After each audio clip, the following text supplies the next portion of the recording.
Salut mes petits pragmas. Alors, comme tous les soirs, j'essaie de revenir un petit peu sur, pas l'actualité des agriculteurs, mais comment sont traités les agriculteurs pour que vous compreniez un petit peu le métier et pour que vous compreniez pourquoi les idées reçues peuvent être rapidement faussées. Vous me demandez souvent, mais pourquoi ils vendent pas en direct? Eh bien parce qu'ils ne peuvent pas. Ils ne peuvent pas pourquoi? Parce qu'ils ont été euh, sous euh, sous des emprunts, parce qu'ils ont fait des emprunts aux banques, poussés vers des systèmes qui les obligent à être finalement cadenassés à, des, à, à un système en fait, parce que c'est un système qui est rentable, donc on leur dit vous allez faire ça parce que c'est rentable, et puis sinon vous n'avez pas les prêts. Donc vous allez faire comme on vous dit, puis c'est tout, et du coup ils se retrouvent à être, moi j'appelle ça du salariat déguisé, puisqu'ils se retrouvent à être à la merci de grosses super entreprises qui leur rachètent donc soit des veaux, soit de la céréale, soit du lait.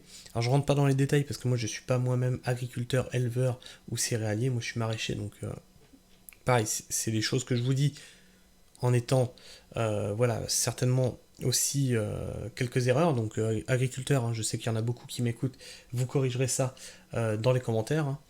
S'il faut, j'épinglerai un commentaire qui dira un peu plus clairement ce que j'essaye de dire. Donc, c'est-à-dire qu'ils se retrouvent enchaînés à un système où ils sont obligés de revendre leurs matières premières à des grosses entreprises qui elles-mêmes fixent le prix de rachat. Donc en gros, les charges, le coût de fonctionnement est à la charge de l'agriculteur et ils sont complètement tributaires de le prix qu'on va leur annoncer à la sortie. C'est euh, c'est un peu comme si ton patron t'embauchait en tant que micro-entrepreneur. Tu vois, tu crées ton auto-entreprise, il te fait bosser en tant qu'auto-entrepreneur, et puis à la fin, il te dit bon, bah ton travail, il vaut tant en fait. C'est pas toi qui fixes le prix, tu vois. C'est un peu ça. Voilà, c'est un peu comme ça que vivent les agriculteurs. Donc on va lire cet article pour que vous compreniez ce qui se passe, comment ça se passe, et pourquoi bah, ça râle. Traire des vaches 2 fois par jour mérite de vivre du prix du lait. Selon les chiffres fournis par la Commission européenne, le prix moyen payé aux producteurs laitiers européens en octobre 2023 était de 422 euros pour 1000 litres de lait de vache sortant de l'exploitation. Ce prix était inférieur de 21,9% à celui d'octobre 2022. Vous vous rendez compte, c'est comme si je vous disais, écoute, ta décharge, toi, bah, comme vous avez actuellement, ton électricité augmente, ton loyer augmente, ton assurance augmente, mais par contre, je vais diminuer ton salaire de 21,9%. Vous seriez heureux? Moi, je crois pas, hein. À celui d'octobre 2022. Les prix de l'année 2022 avaient sensiblement augmenté en raison de la hausse des coûts de production, qui n'ont pas baissé, eux, hein, mais aussi de la baisse de la production laitière en Europe après 5 années de prix bas suite à la libération des quotas, la production par pays en 2015. L'offre de produits laitiers a rapidement dépassé la demande et les prix payés aux éleveurs sont souvent tombés en dessous de 300 euros les 1000 litres. C'est-à-dire qu'on n'est même pas, on n'est même pas à 50 centimes du litre, quoi. On n'est même pas à 50 centimes du litre. Alors, j'en achète pas, moi. Vous le payez combien, le litre de lait en grande surface? Non, juste pour voir la différence. Donc là, on est 300 euros, on est même à 30 centimes du litre. Durant l'automne 2023, Bruno Le Maire, ministre de l'économie et des finances, n'a pas manqué une occasion, à chaque fois qu'il a accordé une interview aux médias audiovisuels et à la presse écrite, pour promettre aux Français un gain en pouvoir d'achat en 2024. On le voit, hein, c'est bien barré, hein. En raison de la baisse des prix des produits alimentaires dans les magasins. Ce faisant, ce membre du gouvernement a suggéré aux enseignes de distribution et aux grandes entreprises de l'industrie agroalimentaire de profiter de la négociation annuelle avec leurs fournisseurs pour sous-payer les agriculteurs produisant des matières premières comme le lait, la viande, les céréales, fruits et légumes. Alors, rappelez-vous que ça nous avait été vendu par Bruno Le Maire comme disant que, en fait, ça serait David qui aurait du pouvoir contre Goliath. C'est-à-dire que tu allais pouvoir vivre de ta production, tu allais pouvoir donner ton prix, le prix juste auquel tu voulais que ta production elle passe. Non, c'est pas comme ça que ça s'est passé. C'est le sous-traitant qui te rachète ton, ton, ta matière première qui est plus fort face aux grandes surfaces. Donc en fait, il entube l'agriculteur et tout. C'est lui qui fait la marge. C'est ouf. C'est là, on le voit bien. Ce faisant, ce membre du gouvernement a suggéré aux enseignes de distribution et aux grandes entreprises de l'industrie agroalimentaire de profiter de cette négociation avec leurs fournisseurs pour sous-payer les agriculteurs produisant les matières premières. C'est écrit en toutes lettres. Hein. C'est pas moi qui l'invente, hein, c'est sort de l'article. Pour sous-payer les agriculteurs produisant les matières premières comme le lait, la viande, les céréales, fruits et légumes. Ils sont beaux, nos ministres. Hein. Ils sont pas censés défendre le peuple. C'est élu par le peuple, pour le peuple. Hein. Je vois pas trop ce qu'ils font pour le peuple, en fait. Le cynisme du ministre de l'économie et des finances. Non, mais il avait promis de mettre l'économie à genoux. À la base, je crois qu'il visait les Russes, mais il n'avait pas précisé. Donc je crois qu'effectivement, il a mis l'économie à genoux. La nôtre. Bruno Le Maire est l'un des principaux ministres du gouvernement dirigé par Elisabeth Borne. Ça a changé récemment. Il a également été ministre de l'Agriculture. Oui, il ne savait même pas ce que représentait un hectare, rappelons-nous. De 2009 à 2012, dans le gouvernement Fillon sous la présidence de Nicolas Sarkozy. Avec cynisme, cet homme plaide aujourd'hui pour le non-respect des deux lois Egalim votées par le Parlement en 2018 et 2021. Donc on a des lois qui sont votées, puis ils te disent non, mais on va pas les respecter en fait. En vue d'intégrer l'évolution des coûts de production dans la formation des prix. Il a laissé entendre hier sur France 3 que certains prix pourraient baisser dans les magasins suite aux négociations en cours qui doivent aboutir le 15 janvier entre PME agroalimentaires et distributeurs. Voyez là, qu'est-ce qu'il nous dit ? Ce que je vous disais plus haut. Les négociations entre PME agroalimentaires et distributeurs. L'agriculteur dans tout ça ? Podzob, il est oublié. Puis le 31 janvier, entre les géants de l'agroalimentaire, industrie agroalimentaire et les grandes marques. L'agriculteur là-dedans ? Celui qui fournit la base, hein, celui qui fournit la matière, il est où ? Ce matin sur BFM TV, Michel-Édouard Leclerc a déclaré que la hausse moyenne des prix alimentaires en 2024 devrait se situer entre 2,5% et 3% entre janvier et décembre 2023. Elle était de 7,1% en moyenne. Donc, on vous dit que ça va continuer à augmenter de 2,5% à 3%. Donc théoriquement, ça, on baise les agriculteurs, c'était pour faire baisser les prix en magasin. Et finalement, qu'est-ce qu'on vous dit à la finale ? C'est on a baisé les agriculteurs et on baise le consommateur, ça augmente quand même. Je ne l'invente pas, c'est dans le texte. Payer du travail pour installer les jeunes. Donc là, on attaque le dur. Donc Lactalis, c'est ceux qui rachètent, il y a toujours eu des conflits avec eux, c'est ceux qui rachètent le lait donc à des agriculteurs. Les agriculteurs, pareil, ont des quotas, c'est-à-dire qu'il ne faut pas qu'ils dépassent un certain nombre de litrages de lait. Sinon, ils payent des... Je ne sais pas si c'est encore d'actualité. Moi, je sais qu'on m'en avait parlé quand j'étais très jeune. C'est que si tu dépasses les quotas, t'as une amende. Lactalis est un géant parmi les géants. Ses marques les plus connues sont Lactel, pour le lait de tous les jours, et Président pour plusieurs types de fromages. Lactalis a annoncé à ses 12 000 producteurs de lait de vache vouloir reconduire en janvier le prix de décembre, soit 435 € les 1000 litres, donc même pas 50 centimes du litre. L'entreprise appartient à la famille Besnier et est la plus grande entreprise laitière au monde avec 30 milliards de chiffre d'affaires annuels. 30 milliards de chiffre d'affaires annuel. Et en attendant, nos agriculteurs crèvent. Et c'est cela... Je redescends un peu en pression pour pas m'énerver. Donc je vous le redis, allez voir ce documentaire Hold Up sur les terres agricoles. Parce que vous voyez, là, 30 milliards de chiffres d'affaires annuels, c'est ceux-là même qui veulent racheter les terres agricoles, dégager les agriculteurs, racheter les terres agricoles pour gérer de A à Z, c'est-à-dire de la production jusqu'à la transformation, jusqu'à la mise en rayon presque, le produit de A à Z.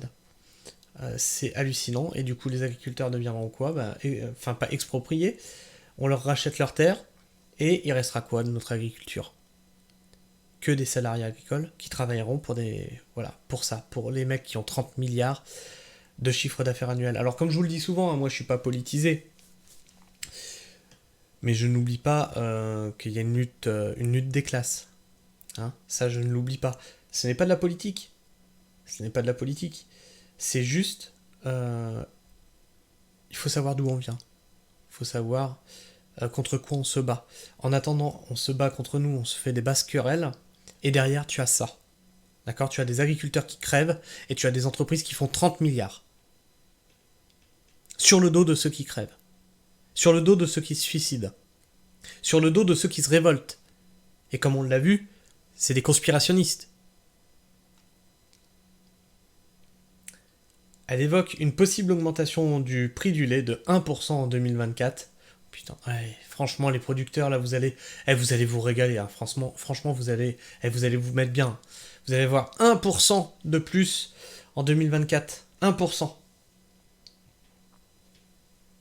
30 milliards. T'auras 1% de plus sur ton lait. 30 milliards. Enfin, cet article est éloquent, en fait.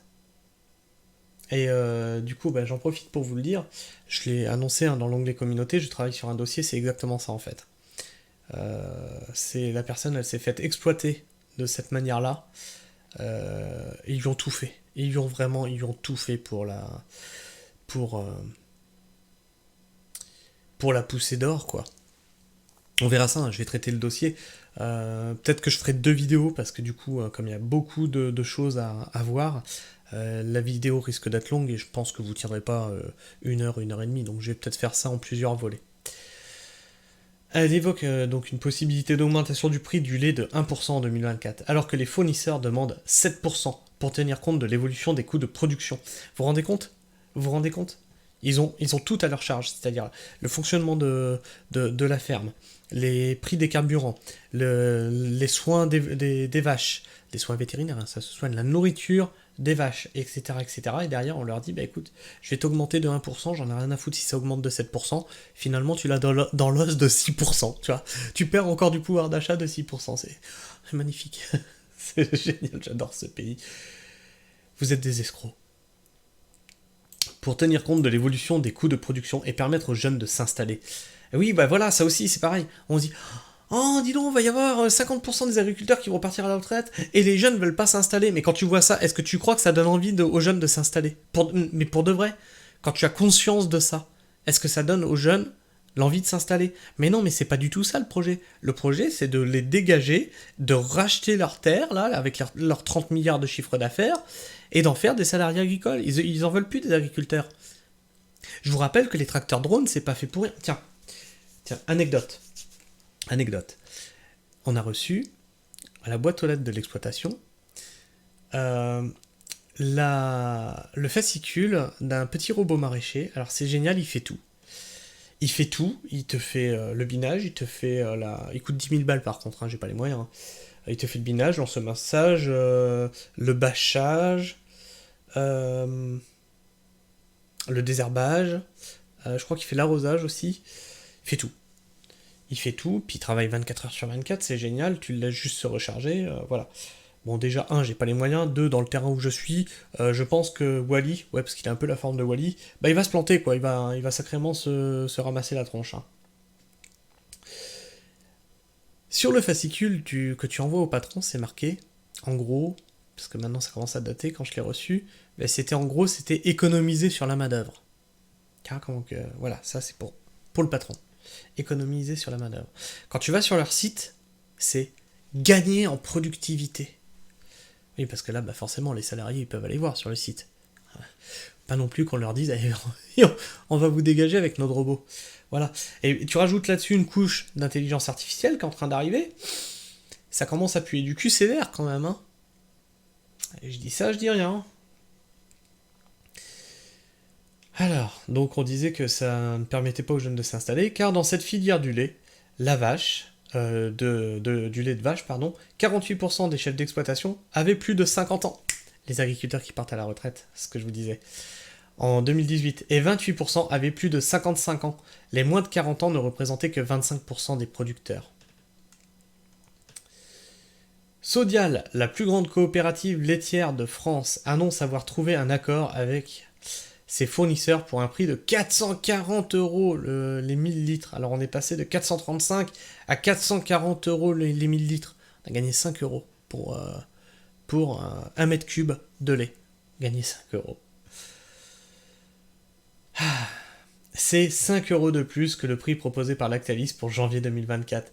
Mais en janvier 2023, le prix payé par Sodial à la ferme était de 480 euros pour 1000 litres de lait. De son côté, la firme Bell a signé un accord avec ses fournisseurs pour un prix de 456 euros les 1000 litres en 2024, soit un prix en baisse de 3% par rapport à 2023. Alors je pense que ces chiffres vont un peu vous perdre, c'est plusieurs enseignes qui se battent pour avoir le lait. Du côté des distributeurs, l'argument de la défense du pouvoir d'achat des ménages est mis en avant pour continuer à sous-payer leurs fournisseurs. Vous voyez cette... Ah mais bon, les distributeurs ils se battent pour nous, les consommateurs, bien entendu, c'est pas pour leur marge. Non, non, ils se battent pour vous les consommateurs. Ce foutage de gueule. Dans un pays où l'augmentation des salaires et des retraites n'a pas suivi la hausse des prix, depuis des années, prétendre maintenir le pouvoir d'achat des ménages en sous-payant le travail des agriculteurs relève de l'irresponsabilité de la part des membres du gouvernement. Oui, parce que là, en fait, c'est ça, ils font payer aux agriculteurs leur mauvaise gestion de l'économie, donc on peut pas augmenter on peut pas augmenter la bouffe, parce que sinon, c'est le peuple entier qui se révolte, donc qu'est-ce qu'on fait ? On assassine celui qui est à l'autre bout de la chaîne. C'est-à-dire celui qui produit. C'est ça qui est en train de se passer pour de vrai. Parce que le principal résultat de cette stratégie est de réduire d'année en année la production nationale et notre souveraineté alimentaire. D'autant que les importations servent aussi à faire baisser les prix en sortie de fermes françaises. Le double langage du « et en même temps » se poursuit à l'Élysée. Moi, je vous parle pas de double langage, je vous parle souvent de ce double standard. C'est aussi pour réduire ces risques qu'il devient urgent de respecter les 2 lois Egalim. Les 2 lois Egalim qu'on nous a dit plus haut, que le ministre de l'Agriculture de l'époque avait dit on ne les respectera pas. Mais là aussi, la volonté de les contourner existait avant même leur vote. Voyez, avant même que les lois soient mises en place, ils avaient déjà cherché à comment passer à côté, quoi. Elle s'est exprimée dans le discours prononcé par le président Macron au marché de l'intérêt national, les mines de Rungis, par ces mots. Nous allons modifier la loi pour inverser cette construction du prix qui doit être basée sur les coûts de production, avait-il déclaré ce jour-là. Adepte du « et en même temps », il ajouta aussitôt « mais cette nouvelle approche ne suffira pas, car elle ne sera efficace que si les agriculteurs se rassemblent véritablement au sein d'organisations de producteurs pour influencer les négociations en tirant parti des possibilités du droit de la concurrence. » Donc le projet, c'est, on a fait une loi Egalim pour qu'on indexe le prix sur le prix de production, mais pour en arriver là, il faut que les agriculteurs se réunissent en un seul bloc, et là, on a donc tous les agriculteurs ensemble. C'est pas qu'ils veulent les souder ensemble, c'est qu'on fait de la France une méga ferme usine. Puisqu'il faudra que tous se coordonnent pour fixer des coûts. C'est comme si tu faisais fonctionner une entreprise de la taille de la France, en fait. Excusez-moi, mais la vidéo va être un peu longue, mais si vous voulez des agents du service public dans les fermes, parce que c'est de ça qu'il s'agit, hein, finalement, c'est des contractuels que vous voulez, en fait. C'est des personnes qui travaillent pour l'État que vous voulez. Faut arrêter de leur faire payer les charges et il faut les considérer comme tels. Voilà. Donc on dit, voilà, maintenant vous travaillez pour l'État, vous êtes payé par l'État aussi, du coup. Ça veut dire le SMIC minimum. D'accord ?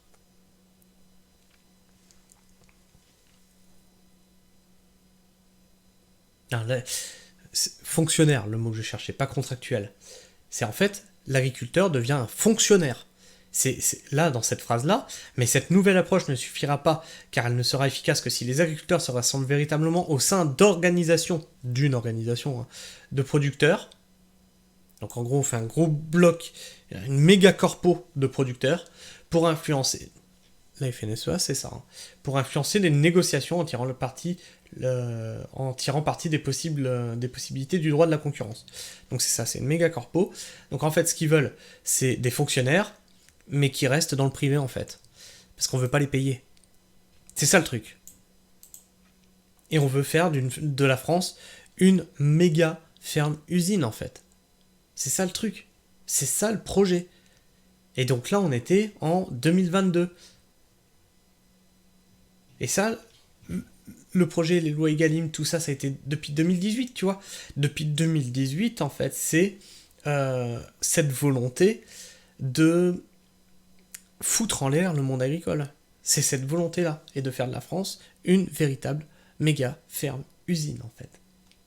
C'est hallucinant. Vous savez, je vous parle souvent de ce travail de sape qui est fait, que ça vient de tous les côtés, qu'on essaye de foutre des coups de canif là au contrat pour que vraiment pour pousser les agriculteurs à bout. On le voit, hein, ça a très bien marché puisqu'ils se révoltent. C'est pas pour rien en fait, parce qu'en fait ça n'a pas marché. Donc ils essaieront par tous les moyens, ils vont y arriver. À l'usure, de toute façon c'est eux qui ont tous les leviers.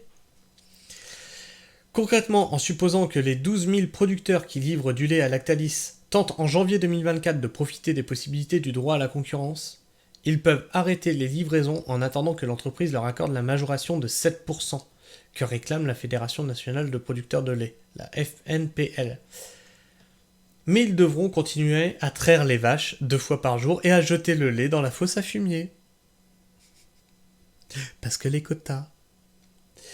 Ils le feraient sans être sûrs de faire plier Emmanuel Besnier après des semaines de grève de livraison. Vous voyez, vous continuez à faire votre travail, prendre votre travail, le jeter à la poubelle, jusqu'à obtenir ce que vous voulez dans vos négociations. Enfin voilà. J'espère que cet article vous permet d'y voir un peu plus clair dans le monde agricole, parce que c'est vrai que quand on est salarié en usine, quand on est ouvrier, quand on est charpentier, quand on est dans le bâtiment, quand on est dans le BTP, ce sont des droits du travail, des règles du travail complètement différentes qui s'appliquent. Quand on est artisan, pareil, parce que là on parle de personnes qui sont quand même à leur compte, quand on est artisan, on n'est pas dépendant, je veux dire, c'est pas des grands groupes qui te disent tu vas faire tel machin, et puis je vais te l'acheter tel prix, et puis tu fermes ta gueule, quoi. Tu as le choix, tu es libre. Là, vous voyez que ça marche pas comme ça. Enfin bref, j'espère que cet article vous aura permis d'y voir plus clair, que mes explications n'auraient pas été plus embrouillantes en fait. Hein. Et puis si vous êtes agriculteur, n'hésitez pas pareil à me mettre un long pavé que j'épinglerai hein, pour expliquer tout ça. Parce que c'est toujours intéressant. Surtout que là, je commence à voir beaucoup d'agriculteurs dans les commentaires et beaucoup de personnes qui se posent des questions hein, sur ce monde agricole et qui disent « Ouais, mais c'est pas normal, parce qu'il devrait gagner plus, etc. » Voilà, ça permet aussi d'échanger, d'aplanir en fait toutes les idées reçues qu'on peut avoir entre nous. Puis c'est cool d'avoir un lieu comme ça où on peut justement échanger entre nous. C'est bien, c'est génial, j'aime bien ça. Donc n'hésitez pas à vous servir de l'espace commentaire hein, pour en parler entre vous, pour donner votre avis, pour donner votre opinion, tant que ça reste calme, tant que ça reste sans insulte, quand ça reste dans le respect mutuel, il n'y a pas de souci. N'hésitez pas non plus à me laisser un like si vous aimez ce que je fais, ou un dislike si vous aimez pas, si vous trouvez que je fais de la merde, ou si ma personne vous débecte. Vous pouvez aussi vous abonner, c'est juste ici, c'est gratuit, puis activer la petite cloche, comme ça vous louperez aucune des vidéos qui vont sortir. Alors je viens d'activer, alors je vous le dis, il n'y a aucune obligation, le petit don merci, donc comme ça vous pouvez aussi rémunérer la chaîne, et ça permet aussi, je suppose, hein, de mettre votre commentaire en avant. Sur ce, écoutez, moi je vous fais la bise, prenez soin du sol, et restez pragmatique. Ciao.